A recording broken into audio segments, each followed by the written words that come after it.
In 2009, a band called Incinner asked me to join on drums. And then we changed our name to The Occupant, and we dragged some people from the other side of the world, and then that band played one show, and then I went overseas for 2 years. While he was gone, it was dead set just me, just recording crappy quality music just to show him, just to get him hyped up for when he come back. I got back from overseas, and about 18 months ago we started writing.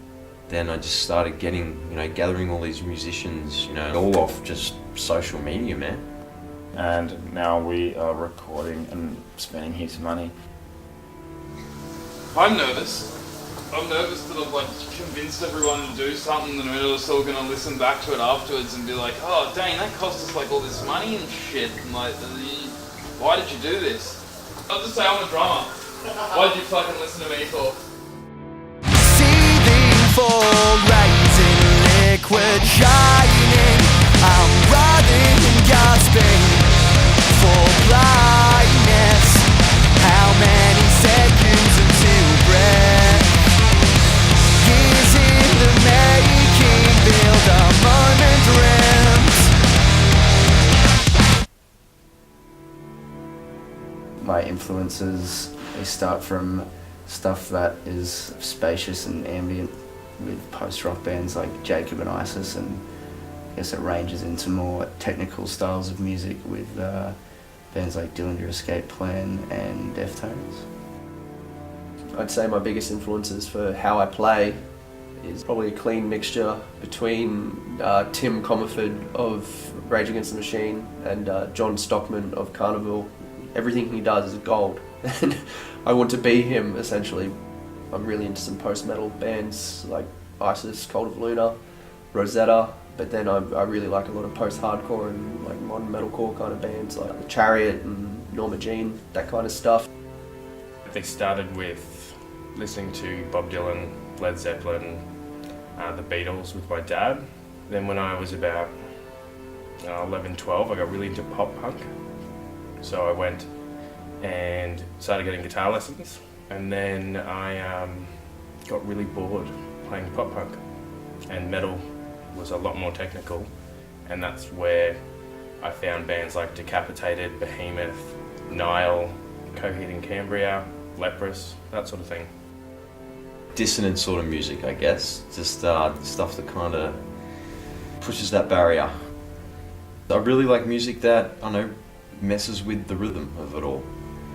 People like Dillinger Escape Plan, Mike Patton, Meshuggah, they all do their own thing. And so that's very inspiring, but also musically, I think this band is kind of harping on that 90s tonality, like that early grunge tonality, but then definitely has the snarky nature of like a Dillinger-esque kind of thing. And there's also moments of Animals as Leaders, kind of carnival-esque things that we are inspired by. I don't think we're playing stuff like that. That's our inspiration and influence for this project.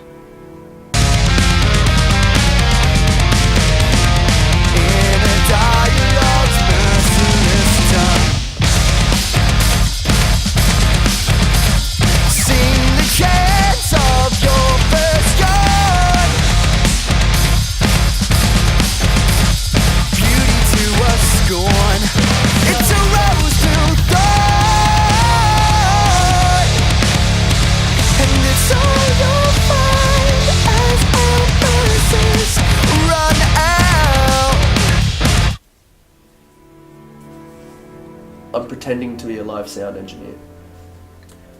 Very pretending. I don't even know how to describe my job. I'm a handyman, an office handyman. Doing super fun DIY and trade stuff, while also studying to one day be a music teacher and raising an awesome little son. Pretending.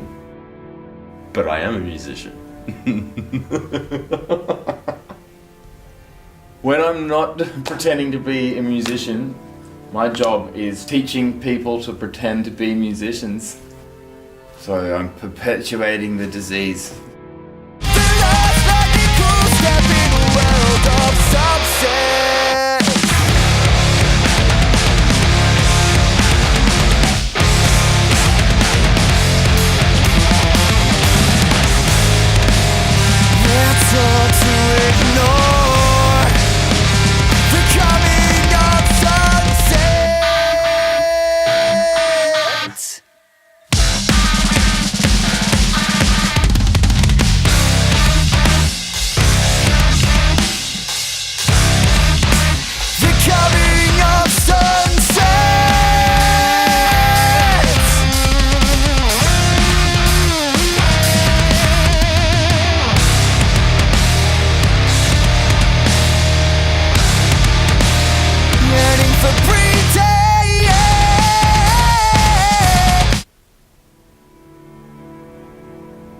I believe people do what they love to do better than anything else. So they're going to do their version of them better than they could possibly do anything. So when it comes to writing for this band, the number one focus, rather than like genre or style, is that the best thing for what you want to do creatively. And I think the people will play a lot better, and they'll work a lot harder to get better, if that's the core value.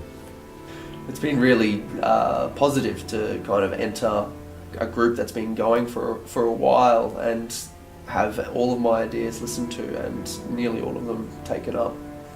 Most of the riffs or parts I've written for this EP especially were actually not written on the electric guitar at all. They were written on a $20 nylon string that my wife bought from a market that I fixed up so I could just have something easy to jam on. I will sit down and noodle, make stuff up, just improvise until I find a little something that's catchy and work on it and add to it and then make something that I can bring to the guys. Kind of just happens, hey? I don't know, because I don't know theory and stuff like that, so it's more so I just pick my guitar up and I've just got something glitchy in my head, just some